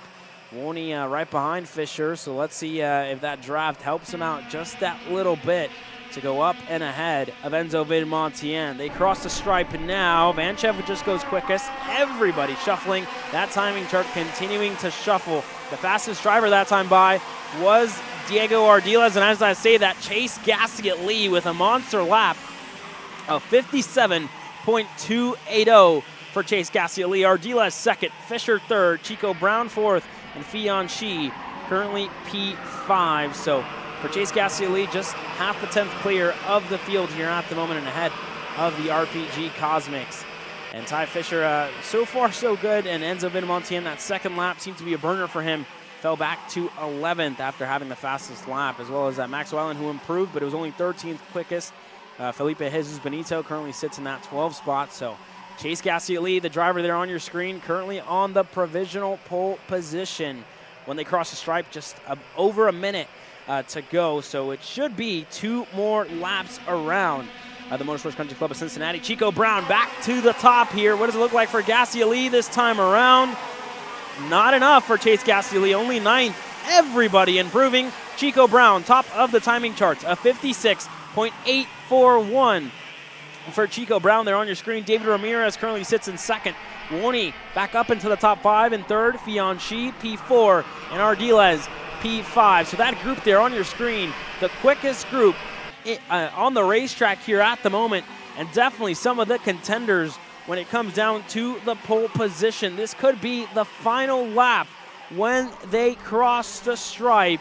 So for Chico Brown, let's see if he can go even quicker than what he has already in this qualifying session. There's Fausto Arnado. He finds himself down in 11th here at the moment. So let's see. Sorry, that's Fianchi ahead of Fausto Arnado. Checkered flag not out, so one more go around as Aaron Lincoln's not going to wave that checkered flag as of yet. Can anybody improve? Brown improved. So did Woney. Ardiles did too. Everybody continuing to improve. Checkered flag is out now. Did anybody miss the cut line? And I think everybody was able to make it through. Chico Brown still the driver on the provisional pole position here, ahead of Jackson Woney and Diego Ardiles. Mad Max Weiland P4, Enzo Vinmontien P5 here. But this is it. Officially crunch time in this qualifying session for all of these X30 juniors. Jackson Woney had a really good run there out of the kink. Let's see what it looks like down his back straightaway, all over the rear bumper here of Alexander Vanchev. Woney going to have to make the move. Vanchev not going to make it easy, and that doesn't seem to, isn't going to benefit Jackson Woney that time around. But they get set to cross the stripe this time by. Checkered flag is out. Chico Brown, the first one across. He goes quicker. A 56.629. Vinmontien up to second. Woney didn't improve. Neither did Ardiles. Max Weiland does. Up to second for Mad Max Weiland in his Magic Kart machine. And that seems to be it in this qualifying session. Everybody crossing the stripe. Chico Brown, the driver on the pole position. Mad Max Weiland starting alongside him on the front row. Enzo Vinmontien and his Trinity Karting Group Kart Republic currently third. And that's where he's going to start on the inside later on today. Jackson Woney, P4. Diego Ardiles, P5. Victor De Alencart, P6. Javier Felipe Chaparro, P7. Chase Gastioli in 8th. David Ramirez, 9th. Fianchi running up your top 10 here. Fausto Arnado finds himself in 11th with Tristan Murphy in that 12th spot. Ty Fisher, 13th. Felipe Jesus Benito, 14th. Sarah Bradley, 15th. Vanchev, 16th. Something amiss on that Sodi Racing USA machine here. Only 16th quickest. And he's going to find himself shotgun Charlie on the field alongside Aiden Augustine here, unfortunately, there for Alexander Vanchev. So not the best start to Vanchev's weekend. Had a good start in the KA100 senior class, but just not the same story in the X30 junior class. Sorry, KA junior, not KA senior, but that's going to be it. Checkered flag. And closing that chapter, the first chapter of the weekend for these X30 juniors. Coming up next, your mini Swifts get set to go out for the start of their qualifying session here.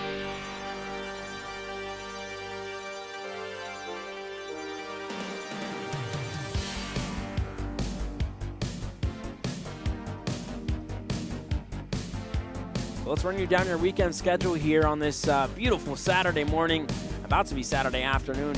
We were live earlier this morning with your warm-up sessions, qualifying live here at the moment. Your pro qualifying coming at 10:30 a.m. Eastern, the pre-finals at 12:30 for all these semi-pro classes. Then you go straight into the pro heats, number 1 and 2, starting at 2 p.m. Eastern. And the second one, I believe, at the end of the day at 5:05 p.m. Eastern. Later on today, and then the finals for the third round of the semi-pro classes starts at 2:35 p.m. Eastern. So that's all the coverage that we have for you guys on this beautiful Saturday evening on June 15th. And really already has been super action-packed across all the qualifying session. It's going to be the exact same when we get into racing action and just in a couple of hours' time. But still 3 more groups to go out and for qualifying your mini Swifts here on grid and getting set to go out. Then you go straight into the pro categories with X30 Pro and Pro Shifter. And that's all coming your way here in a couple of minutes' time.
Final of the semi-pro divisions headed onto the racetrack. The first of the two groups for the Mini Swift class, presented by Trinity Karting Group, Kart Republic.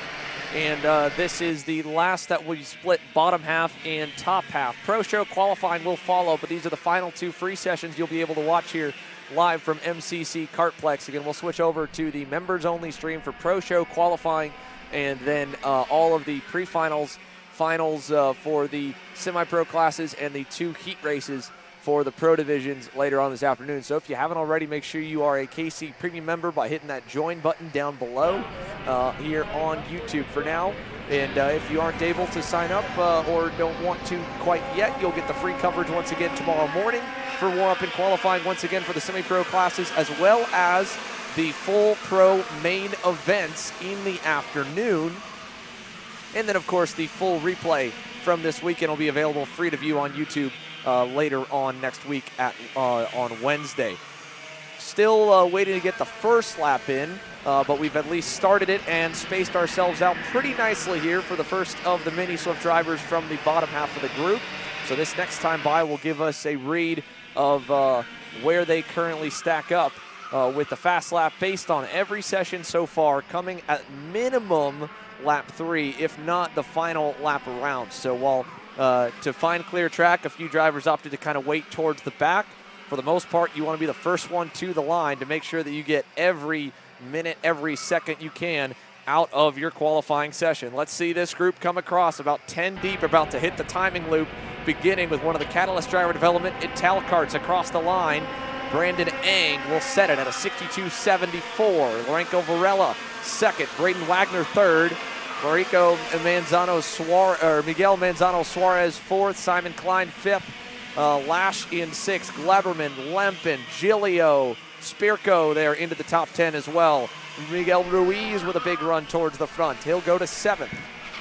Yeah, 16 drivers total here in this first group out of the 34 that are set to go green here this weekend in the Mini Swift class presented by the Trinity Karting Group Kart Republic team. So already Brendan Eng still the fastest driver on the racetrack with Lorenco Varela in second. Behind Brandon Eng at the moment is Miguel Suarez. He was the round 1 winner at the United States Pro Kart Series, and if I'm not mistaken, I think it's his debut at the SKUSA Pro Tour. So good to see Miguel Suarez here this weekend. But let's see what the lap times look like this time when they cross the stripe. For Brandon Eng, going to be the first driver to cross the line this time by. He improves. Suarez goes better, and Wagner top of the timing charts in his GFC, a 102.028 for Braden Wagner.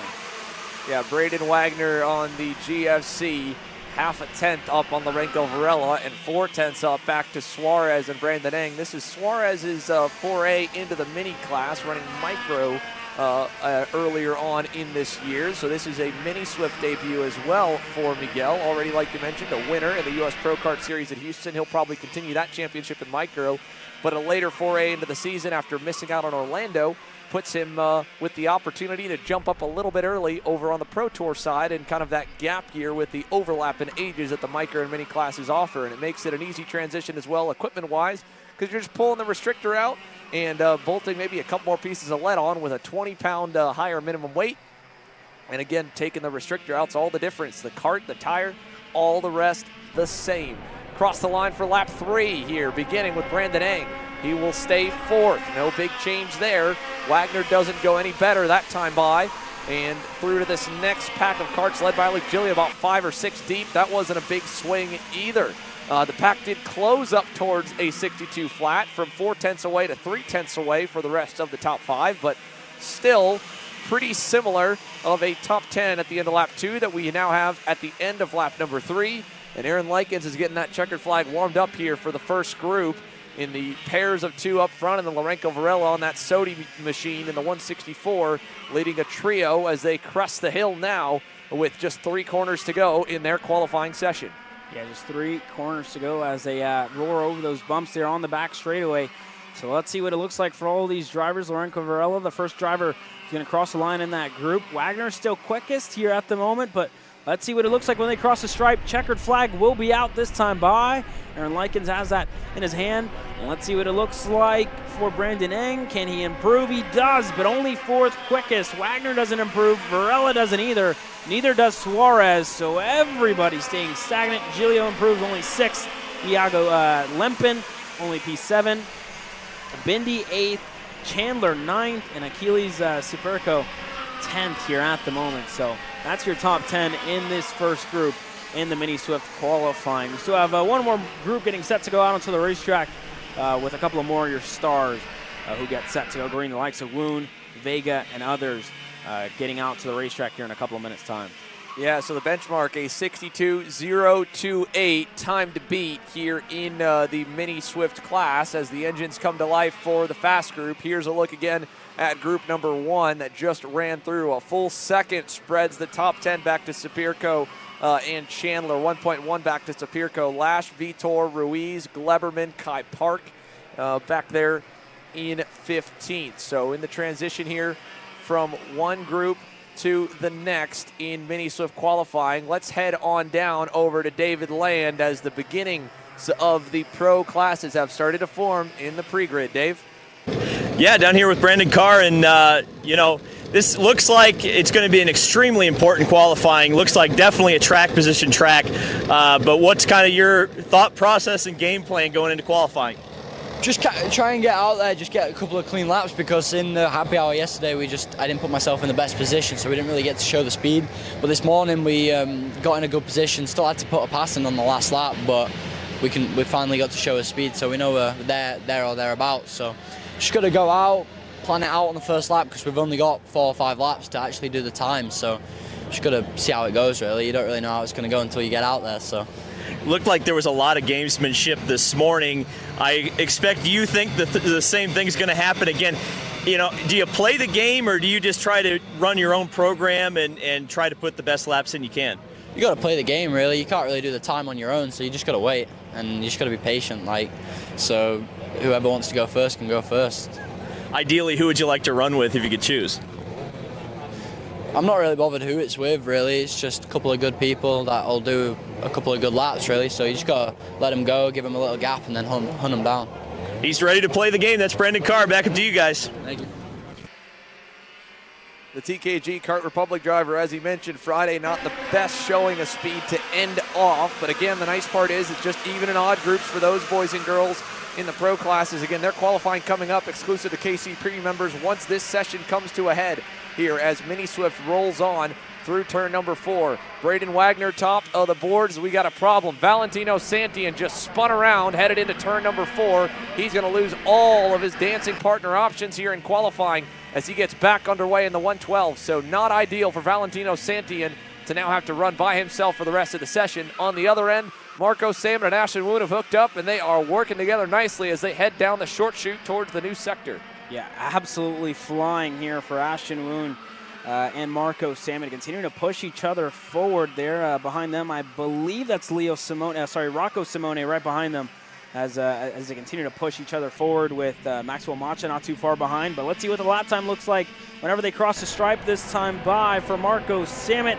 First to cross, and he goes up further up the field, but it's Maxwell Macha, top of the timing screens, a 61.974 for Maxwell Macha. Let's go side by side while the first laps still come into play here for Mini Swift. Back down to you, Dave. Diego Ramos, it's a tight track. Qualifying is going to mean a lot. We just talked to Brandon Carr, and it looks like it's going to be a lot of gamesmanship out there. So how do you play the game better than everybody else? I mean, we see like the championship is split like six each group. I think make a bit more room for everybody. But for sure the top qualifier will be tight. I like the new schedule. Really like the format and makes a bit different. And we see. I think we show good pace the whole weekend, and we're strong for the qualifier. What do you think about this MCC track? It's tight, it's bumpy, but it seems like a driver's track. Yeah, no, I really like the track. It's a bit bumpy, but high speed corners, the last sector really tight, but I like it. Diego Ramos, he's going to be fast, I think. And while Diego Ramos gets ready to go, we'll go over the format when it comes closer to it. Again, it's completely different for the pro divisions from the support classes. And here, with 1 minute to go in the support class qualifying for Mini Swift presented by TKG Kart Republic, things have started to change. Nico Orbezo and Maxwell Macha are tail end of this 5-car group. They're in a great spot, especially Orbezo on this final lap here, Caleb. He's 3 karts back from Macha while the rest are nose to tail. They're going to push into a good lap. Orbezo can match them and close up in the toe when they hit the line. He might go all the way ahead of the rest of the field. This is the run to the stripe, folks. Checkered flag should be getting ready to go. If not this time, next time. Let's see it. Across the line, they're going to get one more. At least the first half will. So, lap 3 to the line. Marco Samet, Ashton Woon. Then back to Simone, Macha, Orbezo. Who goes to the top on this time by? Nobody. They were all off. That was surprising. The second lap still the best for the top 2. Simone improves. He'll go to 4th. But no change at a 101.935. Still the quickest by Nico Orbezo in the 158. Yeah, Salmon and Woon improved that time by, but just wasn't enough. Orbezo currently in the perfect spot here at the moment. Closes down when he needs to, but just isn't close enough to really get tripped up by the 4 drivers ahead of him here. But this is going to be the final time around as the checkered flag gets set to come out this time by. So crunch time for all the drivers on your screen. There's Ashton Woon going to make a move. And I don't think it's going to help him out as Salmon gets tripped up there. Let's see what it looks like for Woon this time by. Yeah, let's take a look here. Ashton Woon, a car length ahead. He's not going to get a push down the straightaway. If anything, Salmon will close back up to him. Black and white checkers in the air from Aaron Likens. Here we go. The run to the line for qualifying in Mini Swift. Who takes the pole? Does anyone get a good lap at the end? None of that first group will. They cross the line. No change in the top 5. The rest of the pack cycling on by. Looked like maybe one mover down at the back of the top 10, but it will hold for Nico Orbezo, a first career National Pole Award in the Mini Swift class. And he'll put the RPG Cosmic to the inside of row 1. We go back racing for them in the pre-finals. Macha, second. Wagner from the slow group, third. Rocco Simone, fourth. Lorenzo Varela from the slow group as well, holds on to 5th. Marco Samet, Ashton Woon, Enzo De Janeiro, Alexis Payajan, Arturo Aguillon on the MPG OKP entry in 10th. Vega, Bergman, Katowski, Suarez, Brandon Eng, your top 15. And then back to the rest of the Mini Swift grid with a 4-10 spread for the first grouping here from Mini. So that concludes their quali. Pro qualifying currently on deck, moments away, folks. And while we are ready here with a moment's notice to go green with them, we'll be getting ready to switch through to the different feed for you, KC Premium members, from here to the rest of the end of the day. And ladies and gentlemen, that concludes the free coverage here for Saturday morning. We'll see you here in just a minute on the other side of the break.